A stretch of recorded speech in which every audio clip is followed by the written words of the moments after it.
How's my hair? Is it bad? No, it's fine. Should I put it down? No, I think it's fine. Do you feel like it's bad? No. Guys, welcome to the Love Heals podcast. This is officially season 2. We have someone editing it who's not me. Yeah. We're working on an actual theme song that will play at some point during this episode. Mm-hmm. We have a sponsor that we'll talk about in a moment. And we have a new direction. A new direction for the podcast and a new opening that we're still working through the kinks. So I'm going to read it. And what's funny? Kinks. Courtney. That's wild. That is a term that's used not in a horrible way, unless you use it in a horrible way. Anyways, still working through the verbiage. Mm-hmm. So it'll adjust and I'm going to read it. But this is the Love Heals podcast. Stories and strategies from founders, healers, and innovators, redefining how we care for ourselves and care for each other. Cue that theme song.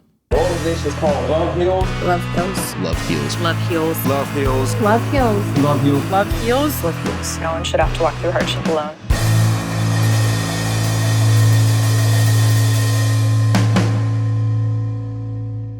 The sponsor for the Love Heals podcast season 2 is Christine Avery with Realty One Group, Leading Edge, a trusted realtor and home matchmaker serving Central Virginia, including Lynchburg and Richmond. She helps first-time homebuyers, downsizers, and military families confidently navigate the buying and selling process.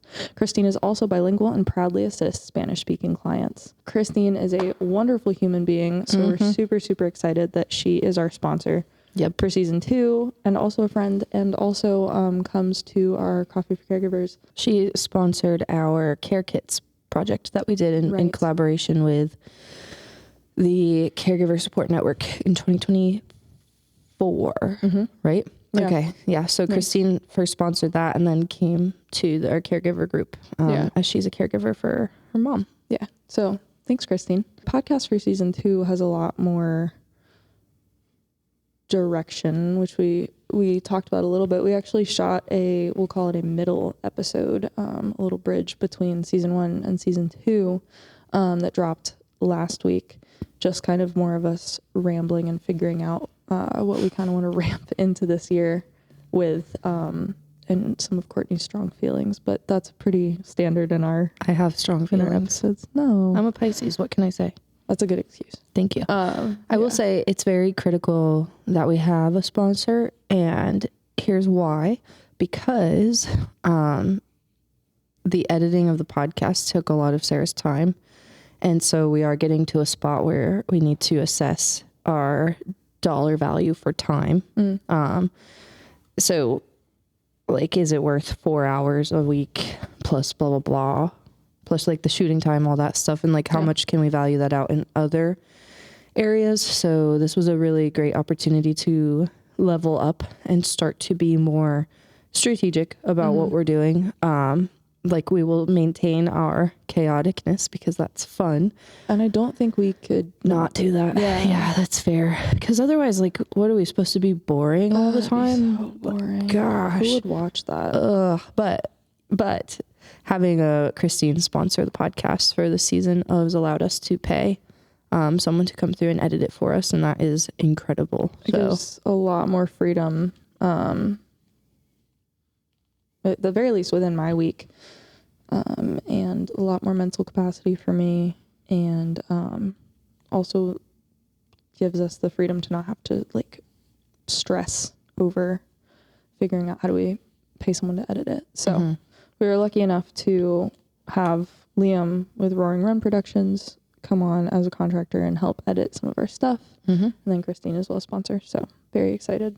So thank you guys for helping us get to the next level. Thanks, guys. We'll see you next week. Yeah. All right. That was it. Roll it. No, I'm just kidding. Have a good day. That would be crazy. So what we kind of decided for this season is we went back and forth on we want to have a lot more guests this season. So we have some people lined up, but we'll still have episodes where it's just Courtney and I kind of talking what we're going through. So I think we kind of have a light layout kind of outline for how we're gonna roll into this season. First, we're just gonna start with like a catch up. So, what's new? What are you learning this week? Yeah. Well, you want me to Ta-da. start? Okay, I'll start. Well, who else would I be talking to? What am I learning this week? Yeah, what's like something? Yeah. I'm learning about how important it is to pray into collaborative partnerships.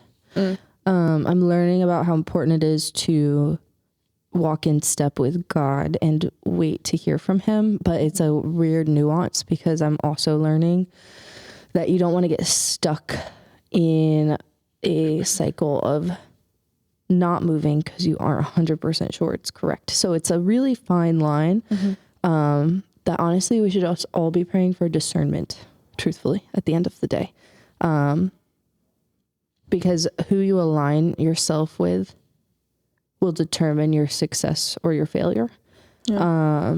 And there's a lot of people dressed to look a certain way that might make you think they are a good partner. And then you find out that the motivations are off. And so just learning to pray into that a little bit more before running headfirst into partnerships is really important. But also, like, you can't be so afraid of everybody or everything that you don't do something. So it's a fine line. That's what I'm learning this week. I will say theme of 2026 seems to be like, and I mean, here's what we learned through the sponsorship that Christine came up and supported, but then we had others who wanted to support too through it, which was really cool. I was shocked. Yeah, we were both shocked. Mostly, well, and it's because we don't have analytics on this thing. It's not like our main business is running a podcast, or there's other people who just run podcasts. So it's kind of like, it really started as a way to capture content and capture story around what we're doing. And maybe it was going to be used as a way to like earmark all these different points of our journey along the way.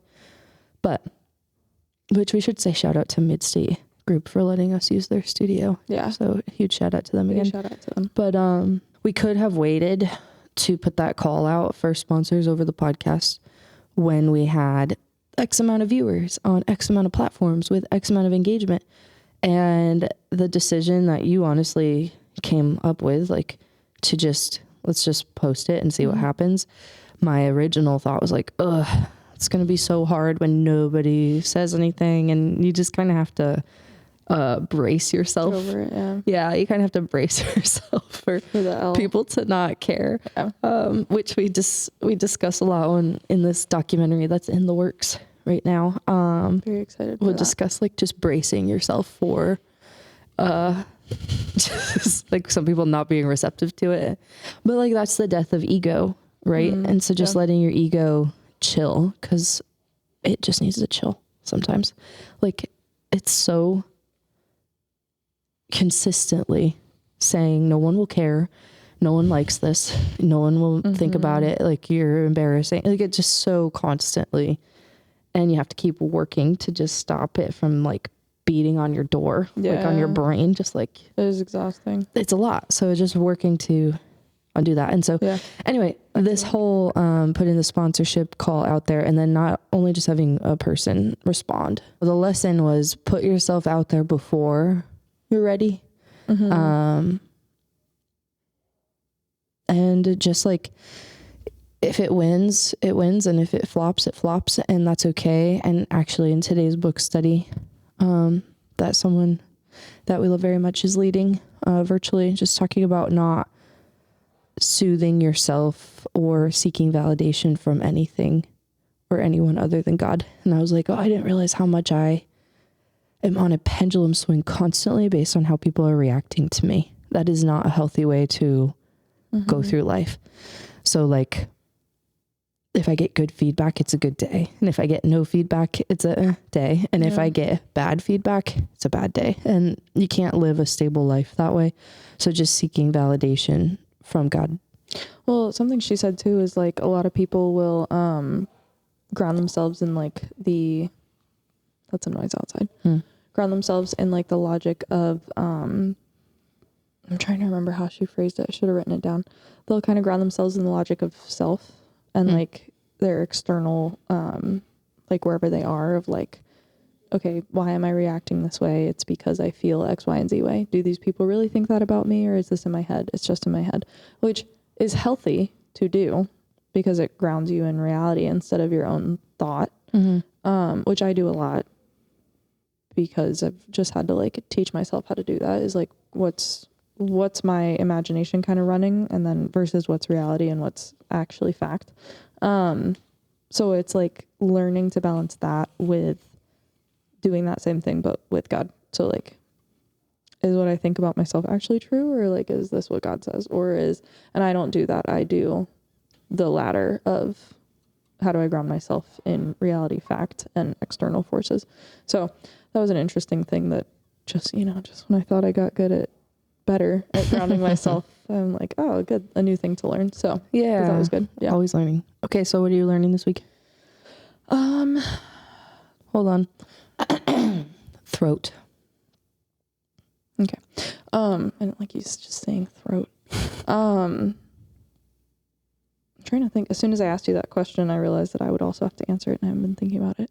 I think so. My thing for this year is to like act quicker, be like a little bit more, not more rash, but less overthinking. And then this past weekend, for some reason, this is gonna sound so dumb, but the Bills losing unlocked this unhinged thing in my brain. Okay. And this morning I was like, even before we had that one conversation this morning, I was like, 2026 me is not taking I'm not taking anything. You're getting like unfiltered, unhinged. I'm going to be shooting from the hip. Like everyone's getting this version of me, which one, I need to chill. Cause what we were talking about last night in this, sorry, there's a hair on me. Okay.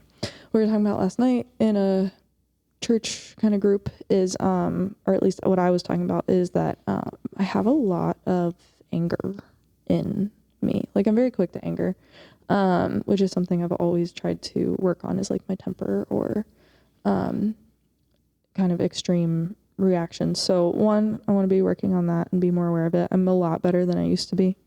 And then two, with the like goal of being like more bold this year in my actions and reactions, also making sure that I have balance in that of like don't go too far, which I do still like the idea of everyone's getting this version of me unfiltered this year a little bit more, but not so much that I like want to fight people. Yeah, there's definitely a balance. Because what you had said last night was if you don't have a strong stance, what did you say? You were talking about like having a strong opinion. Oh, and I'm not saying that that's exactly the same thing of what you're saying here, but similarly, like when you are fully yourself in that way, it allows the people who connect with that to find you. Yeah, I guess is how I kind of took it. Yeah, well, I think that if you, and I've done this and I see people do it, and it's something that I more recently like realized is a thing, is like I used to try to stay very neutral on everything. Even if I had my own differing opinions, I'm like, stay neutral. It's none of my business what, and I still am that way. I'm very much like, if it's none of my business, I'm not getting in other people's stuff. But like, I think if you try to be neutral so that you don't offend anyone, so that you're friends with everyone, so that everyone likes you, no one's actually going to know you at depth because they're only knowing the yes man version of you. They're not knowing like the drive, the heart. So I think I'm leaning into stronger opinions that I have this year, and I'm excited about I don't know, feeling educated in my opinion and being able to like say it with conviction of like, no, this is how I feel. This is what I believe. This is what I think. So, and just, yeah, there's a balance that comes with that too. But that's something that I want to do better at this year. The good news is humans never get it right. We're always too far the other way. Remember that John Bellion song with Judah and the Lion, where he says, "My coffee lost kick being everybody's cup of tea." No, but that sounds great. Passion Fashion. Oh, is that what that song is? Mm-hmm. Okay, I've only heard it like once. You should re-listen to it now with the new lens. Passion Fashion by Judah and the Lion featuring John Bellion. Is there anything else? I mean, I will say, I don't know if I should be talking about it now, but I do think... Should you ask me first? No, I think I can talk about it. It's more just like, where does it fit? And what I think it'd be great is to cut a clip of this, because I'd like to put some of this on LinkedIn and just really get people's feedback.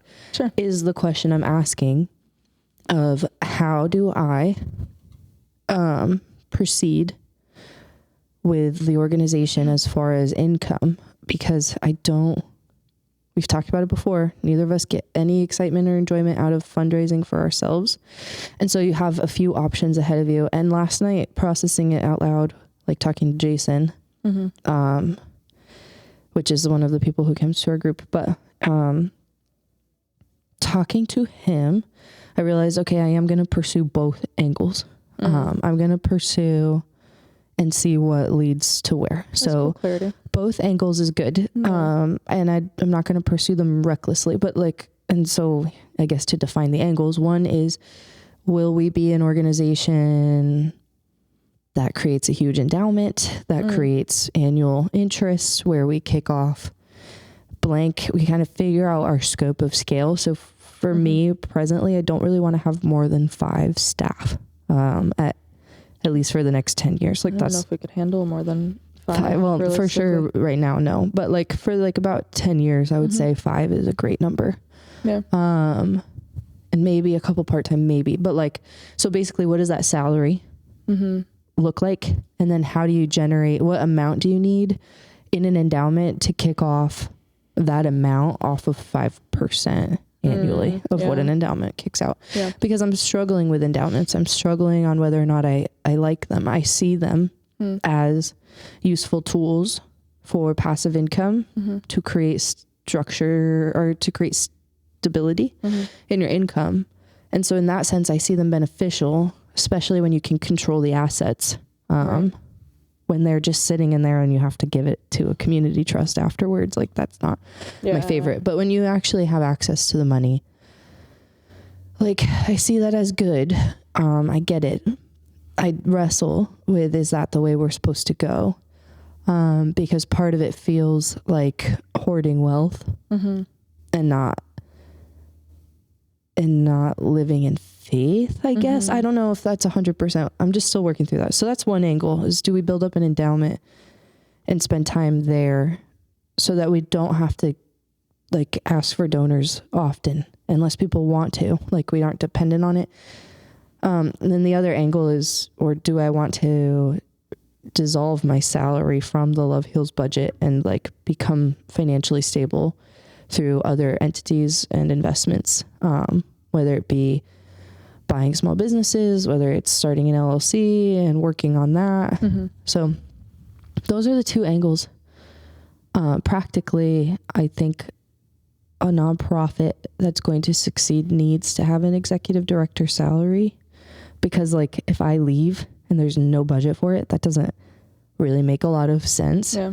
So I think it's really a personal journey for me to figure out how I would like to be paid through the organization. And I see benefit to both sides.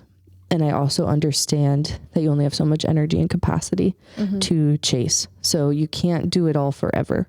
Right. So I guess when I say I'm going to try both, is I'm going to have meetings with COOs and people in the industry. You're just going to keep having and get their feedback. In both directions. And, correct. And see what makes opens the up. most sense as you go. Yeah. Well, that actually reminded me of another thing that I feel like I'm learning, or I feel like will be hammered in for 2026 for me, is we were talking to Allison about the gray area, or the both 2 things can be true, is something that someone we hung out with a little bit last year would say all the time. She was like, well, 2 things can be true. Well, 2 things can be true.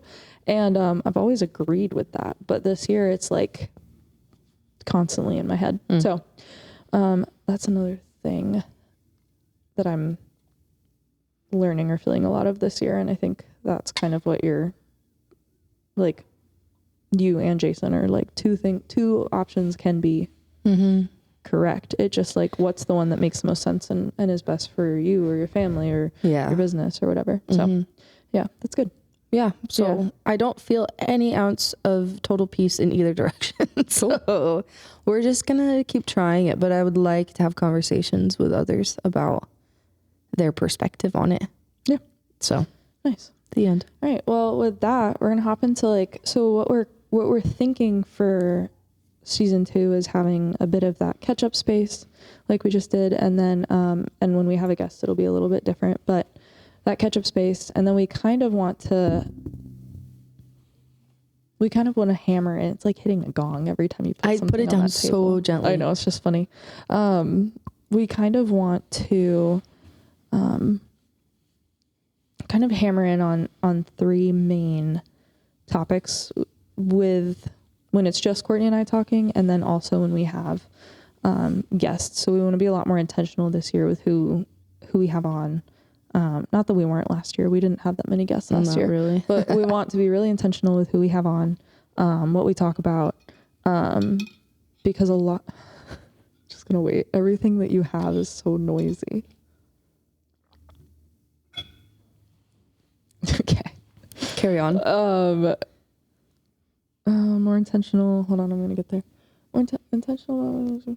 Oh, because a big thing with Love Heals and a big thing that we want to push with our shows and push with who we are and that kind of thing is like holistic healing, not just, bodily healing, but mind, spirit, that kind of stuff.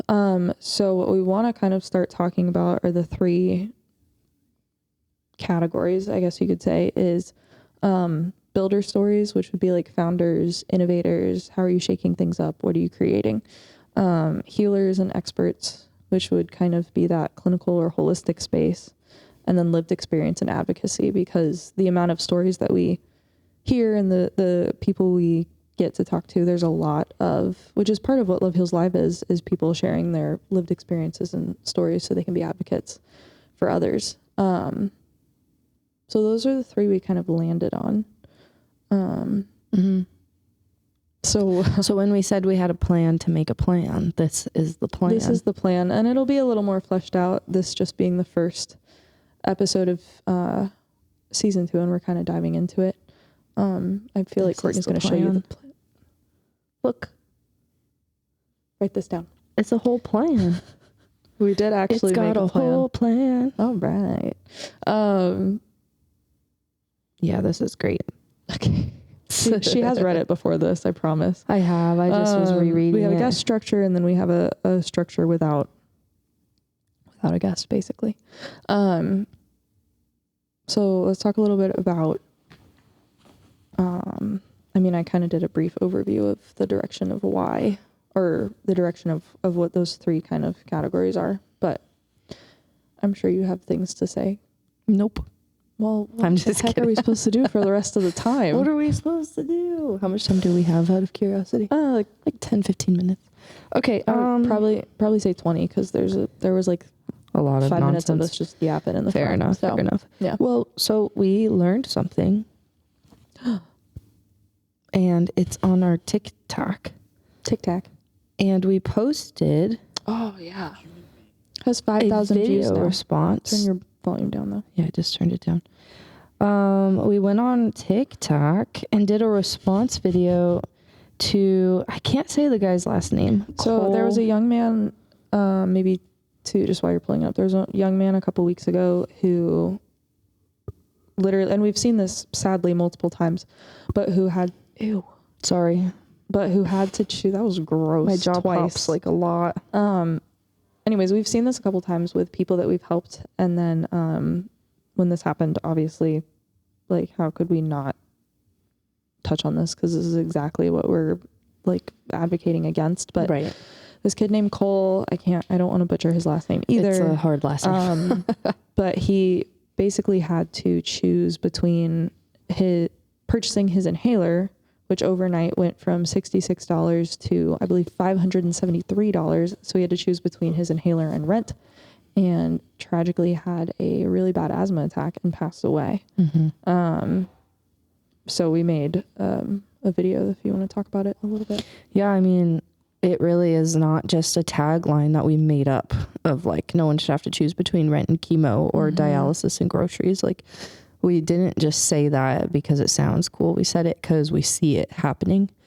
And I guess from there, so yeah, that's the first time we've ever had a video do that well. And it's still not great by like TikTok standards, but Oh no. But by our standards, it's huge. but by our standards, it's 409 likes, 39 comments, 22 saves, and 11 shares. And someone even shared it this morning. So like it's still going. It's still circulating. Yeah, with over 5,000 views, which just isn't our normal standard. Just because we still haven't figured out, you know, it's a lot because like what we do is so multifaceted. So what we learned through that TikTok post is, okay, Instagram's good for sharing our videos and our like shows and promo and like funny stuff. It's a little bit more on our funny side. Yeah. And I think TikTok can really start to transition into education and awareness, because even in the comments alone on that video, we saw people sharing tips or stories or whatever. And like, that is truly the way to, I don't know. I don't want to say beat the system, but we need to beat the system. Like, the medical system's really, really broken, and you can yell at the broken system all day long and you can be angry at it and you can say it's unfair, but we need to do something. And the way we can do something is by educating ourselves and one another and by sharing knowledge and information. Yeah. And so the video really opened a floodgate of sharing, like knowledge sharing. And so just being able to do that through the podcast, through the healers, especially, like, how do you keep your body, mind, and spirit healthy so you don't have to enter into this system that's very much built for profit over people? Yeah. And then innovators, like, why do we want to have innovators on?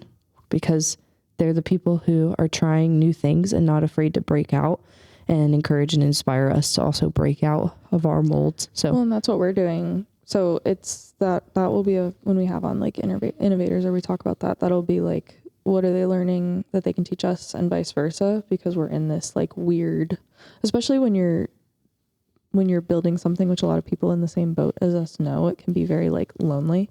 Because a lot of days, it's like most days, it's just me and Courtney talking through things, and we'll have meetings with other people, but like, this is the team. we have to like, do the work. Train doing his stuff. It's just Train. Like Right. it becomes, so it's nice to have those conversations with people who get it. Yeah. Who know, because it's fun when people want to talk with us through things, but at the end of the day, we're responsible for the work. So yeah, I am excited about the direction of the podcast and being able to educate people even more. I mean, we're by no means experts on this stuff. Like, there's plenty of stuff I could change that would maybe make me better in terms of health or whatever. I know, kidding. right? I'm kidding. I mean, taking a piece of my own advice earlier, I could wait until I'm an expert in blank, or I could just not be afraid of maybe getting something wrong, and we just start putting content out about holistic wellness and alternative options. And yeah, sure, maybe we won't be right 100% of the time. Maybe stuff will get wrong, but like, the point is trying. And if more people were willing to try publicly, like, there's so much more that could happen that's good in the world, but we get really freaked out and scared. So anyway, hopefully the more people we get to listen, where we can inspire others to try and tell their stories too.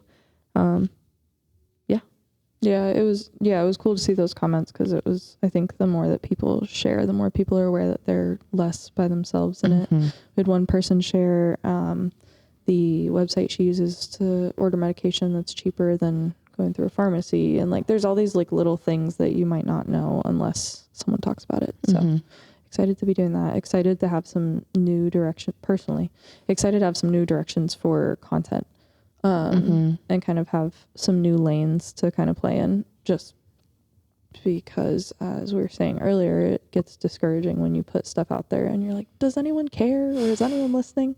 But from that angle, you have to condition yourself to think, because like I think we talk about that a lot, but we need to talk about the other side too, so that it's not just like, does anyone care, we're frustrated, because that's true, that's a very real feeling.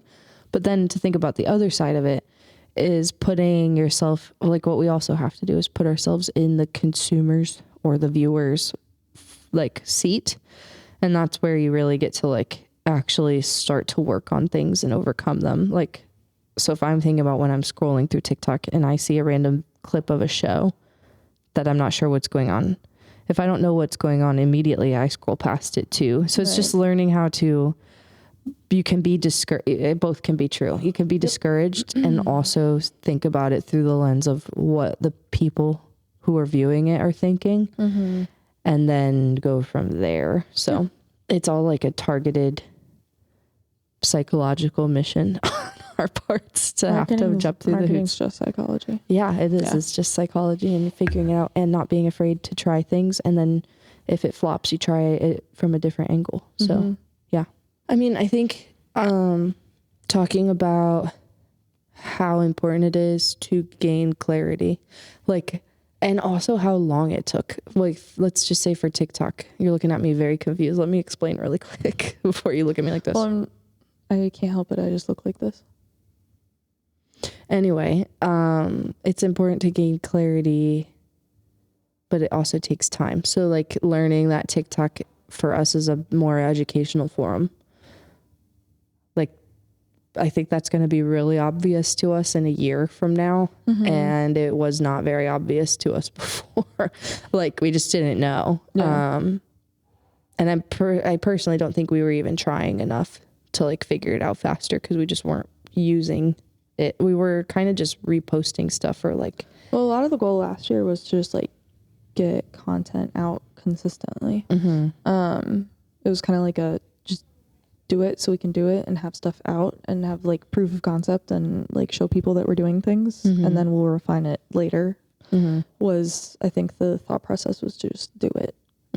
So it was being done, and now we have the opportunity to kind of look at it and assess it and to figure out where we can trim it and adjust. Yeah, and how we can use the platforms for what purposes. So I think, but it's so hard to know, like, is everyone sees Love Heals a little bit differently, and I struggle sometimes. I'm like, am I supposed to see it how I see it, or am I supposed to see it how other people are seeing it? You made it.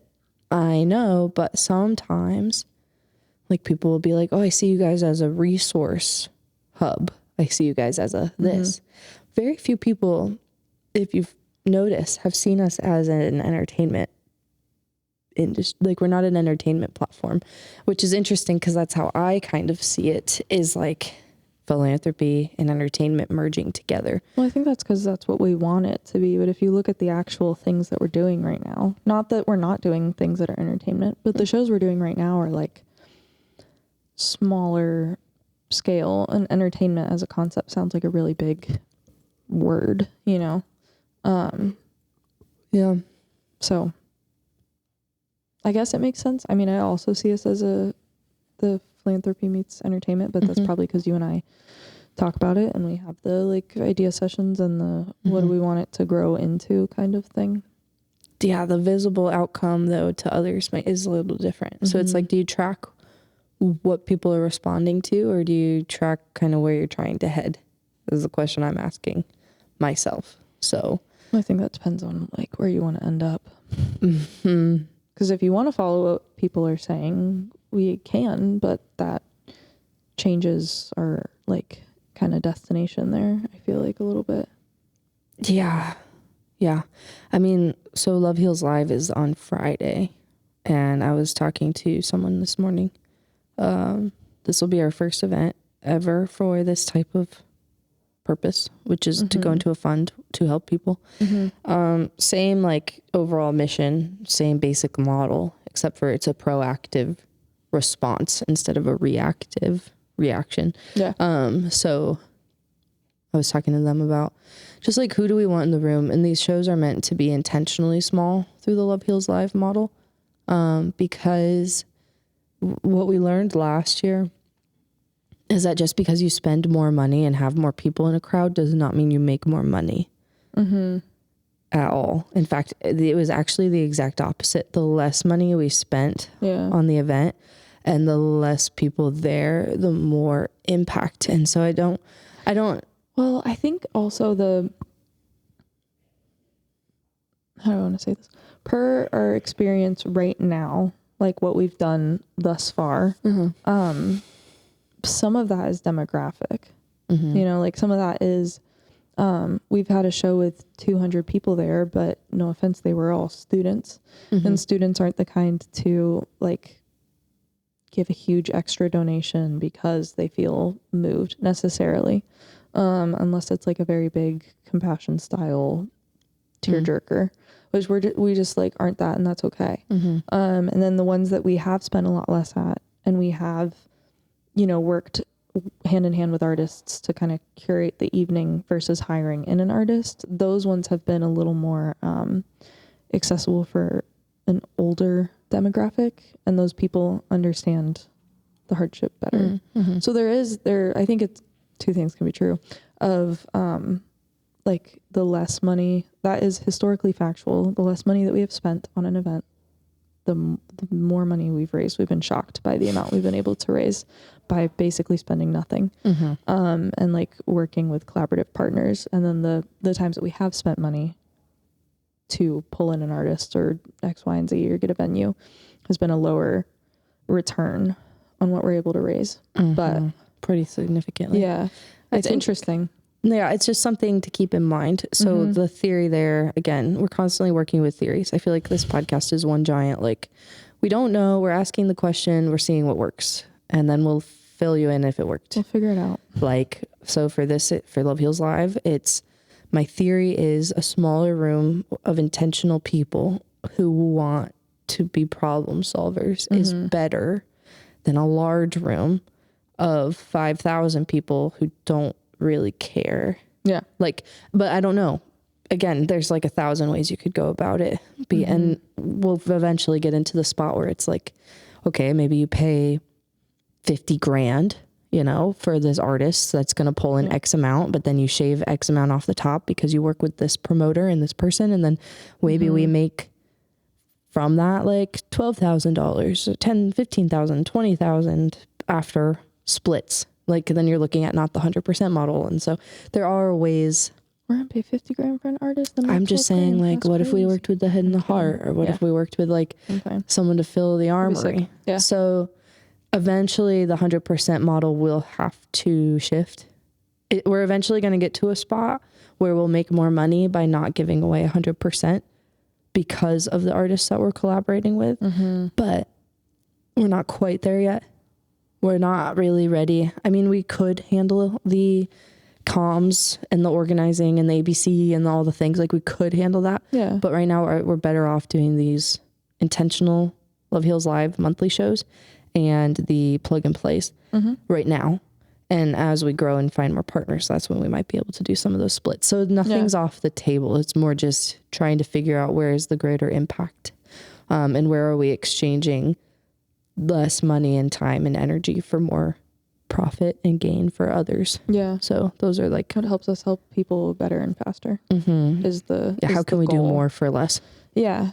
Which felt like such an impossible statement last year. And we've, through the tour, figured out like, oh, this is how we do more for less. It's plugging into events. That we should be able to do a 2026 tour. Maybe both. Two things can be true. A 2026 tour, but even like more stops easier. There's potential. Yeah, there's a lot of potential. Like, there's so much potential to just basically like scope the internet for stories and we just cut advocate. Out a lot of stuff last year. Like, not like nixed things, but because of the way that we did things last year, we figured out, which again, fail fast was one of our things from last year, but we figured out a lot last year. Like honestly, an insane amount. Painfully hard. But absolutely. That's how you learn, But we right? figured out a lot that's going to allow us to operate a lot more efficiently this year. So the beauty of learning things the hard way is you become humble when you seek partnerships and you collaborations. really understand that lesson. You really get the lesson, and you really come from a position of humility and I would say somewhat authority. Like, are we masters of tour management? No, but at least we have more authority in that topic than we did before. We have a better understanding. You can meet people just way better. Yeah, it's like when you're a kid and your mom's like, don't touch the stove, it's hot. And you're like, okay. But then you kind of get brave and you touch it and you're like, okay, that's actually hot. Now like you get it and you're not going to do it again. Now I get it. Now I won't be terrible next time. Just in different ways. I'll be terrible in other ways. I think it just allows you to appreciate things so much more. Yeah. The thing I wish more people knew is I wish people knew that for every live event or just everything, like if you see something happening, blood, sweat, and tears went into it. I mean, anything happening. Yeah. If you see a restaurant open, if you see, I don't know, a small boutique for jewelry open, if you see a small business, if you see someone putting on a live show, if you see like live music series at the park that your community puts on for free, I promise all of that took blood, sweat, and tears to make happen. Like stuff just doesn't happen by accident. Like that video I put out, a snippet from our last podcast episode, like I do, and it at the bottom said AI content was used in this. No, it wasn't. No, it wasn't. And I was so offended because blood, sweat, and tears and time and so much energy went into making that video. And I did not use a single shred of you said AI. You recorded the audio on your computer. Don't blast me like that. I don't know how to edit things well. So I was holding the phone over my computer and hitting play on Taylor Swift's Opalite and then pausing it. So that's how that was the AI generation. So it truly could not have been less AI was used in that video. I was highly offended. But even like little stuff like that, like it's time consuming. Any content creator, any skit you see, like it is not just happening. Those little flyers I pop out, hours. Not just happening. Nothing's just happening. Just amount of time. So appreciate what's around you and what's happening, because when we start, and boy, I'm also entitled about it, like I really can be, but like just always appreciate the work that goes into the things that are happening in your city or your town or your school or whatever, because it's not happening by accident. It's happening because people are pushing to make something happen.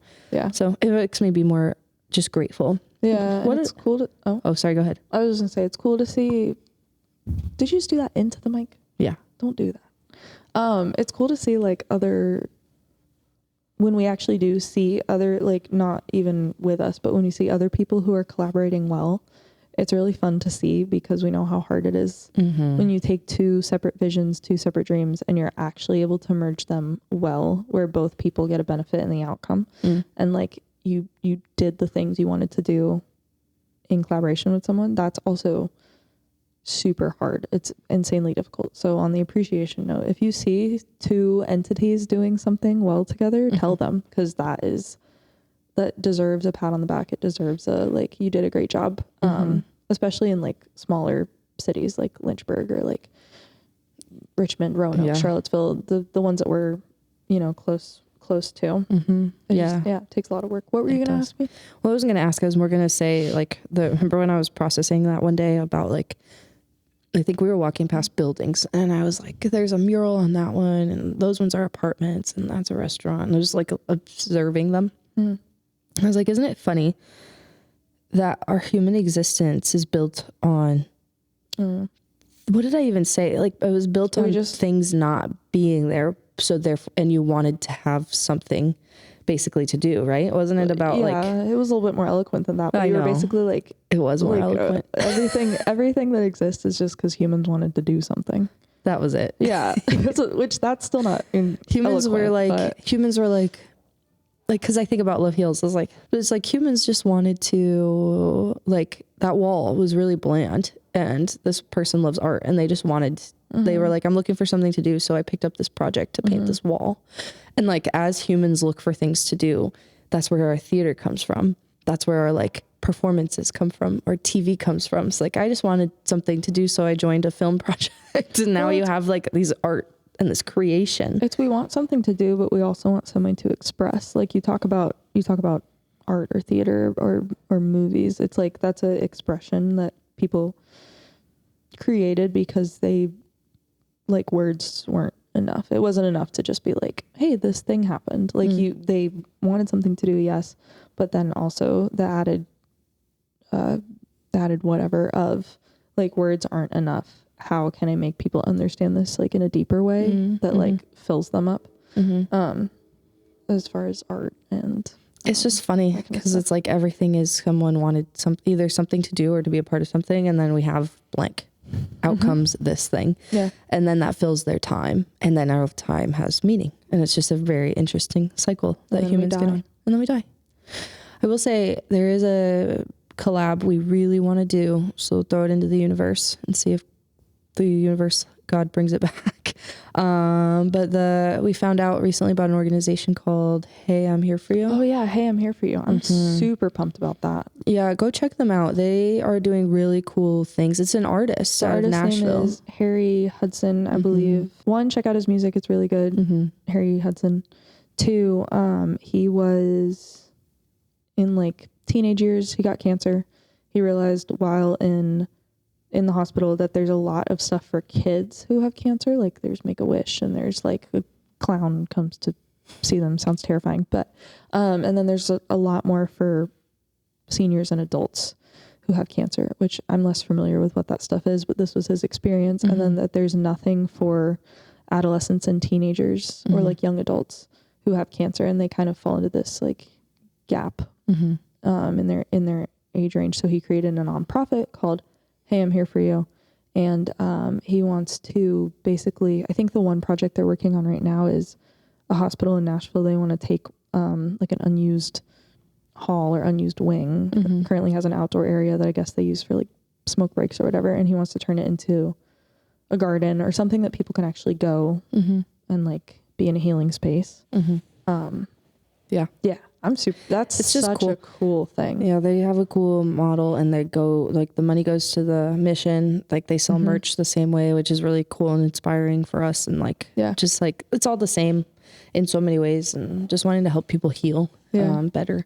So, and the fact that he's an artist makes it even better potential collab. So we're just throwing it out there. Yeah, it's super cool. I think their mission is something like, we don't want young adults to, like, go through this alone, basically. I was like, that's crazy. That sounds kind of familiar.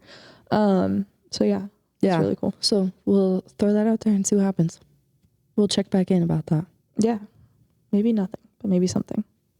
Those are the Doesn't two hurt options. to throw it out there. Never hurts to throw it out there. Cool. Well, I think we'll wrap it up there. Thanks for, this was we actually did a decent job with talking through things on this episode. That's crazy. Yeah. We really locked in. Ta-da. Ta-da. See what happens when we get sponsored? We get serious. So That, you know what that means? give us money. More money, More money, more business. And with that, You get the business. thank you so much for joining us today on the Love Hills podcast, presented by Christine Avery. Christine Avery with Realty One Group Leading Edge is a trusted realtor and home matchmaker serving Central Virginia, including Lynchburg and Richmond. She helped first-time homebuyers, downsizers, and military families confidently navigate the buying and selling process. Christine is also bilingual and proudly assists Spanish-speaking clients. Thank you, Christine. And make sure to subscribe to our YouTube channel and share this with someone who would care. Share it with an innovator. I'm almost done. Innovator, healer, or what's our Lived other experience. option? Or someone who has a lived experience that would like to listen to it. What would you want to say? Well, go buy our merch at weareloveheals.org. Go buy our merch. We're looking for a sustainability collab for merch to start healing the world, because we definitely want to practice our values and not just be a part of the machine if we can help it. So Yay. if you know a sustainability clothing brand, reach out to us, and follow us on Instagram, socials, Love Heals Official. Come to Love Heals Live this Friday. We will be playing the first show, and we will see you guys next time. Thank you.